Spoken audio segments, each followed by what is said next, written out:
So if someone's getting offended, the only reason you'd get offended is because this is pinging something inside of you. If someone says in the chat, Luke's an idiot, he doesn't read books, it wouldn't Mhm. offend me at all because I read basically a book a day. So the only reason you're going to take offense to anything I just said is because it resonates with you, because you don't want to get a job because you want to be a thought leader on podcasts, and you expect your girlfriend to pay the way, or because you're drunk and high most of the time and you're offended now that I'm pointing this out. Thus, You still see that people like Elon Musk move to America just because that entrepreneurial spirit is still here. Is this still looking good going forward? Do these woke types not see the left as a threat to that? Some of them do, but they have to keep quiet about it because they live in overwhelmingly leftist areas. Obviously, it's just self-preservation. I don't think it is a positive that someone like Musk moves to the U.S. Not because I despise Elon Musk, even though I think that he's using Bitcoin. He used it, I should say, as a pump and dump scheme that he wouldn't be able to get away with stocks because of the SEC. So now he's moving on to something else. I believe Dogecoin, and I'm sure he'll be using that as a pump and dump. He's just doing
I was listening to one of the great courses called American Identity, and I chose that course because I thought there's no American identity, there's no American nation. America's just a whole collection of nations. What the hell do you mean American identity? Then I start listening to the course, and it talks about the distinguishing lack of fatalism among Americans. And I thought, that's right, compared to every other country of which I'm aware, certainly compared to Australia and England, there is a distinct lack of fatalism.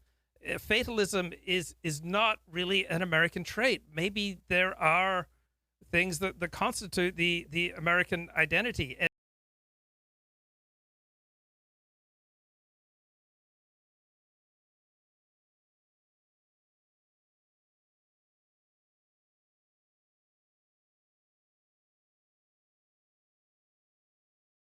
And emulate and desire to be a tall poppy yourself. Like, the ambition is cool in America. Getting ahead is cool. Making money is generally considered cool. The most successful people, generally speaking, want to move to the United States of America. They don't want to move to Korea. They don't generally move to China or Japan. If you want to make it big in the film industry or in technology, you move to the United States of America. The future is primarily created in three American cities: San Francisco, Los Angeles, New York City. That's where the future is created. If you want to help create the future, you want to be in Los Angeles, San Francisco, or New York.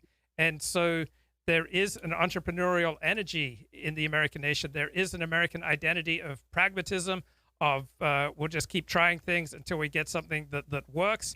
And there's very little fatalism here. And so you come here with an idea, you will find a community, you will find inspiration, you'll find people who will excite you and buoy you up. And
in some pretty unexpected places. So that's just my take there. Luke, anything to say before we move on?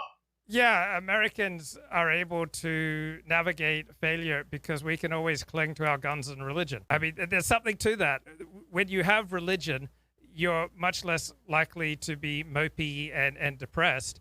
And if you have your guns, you're also much more likely to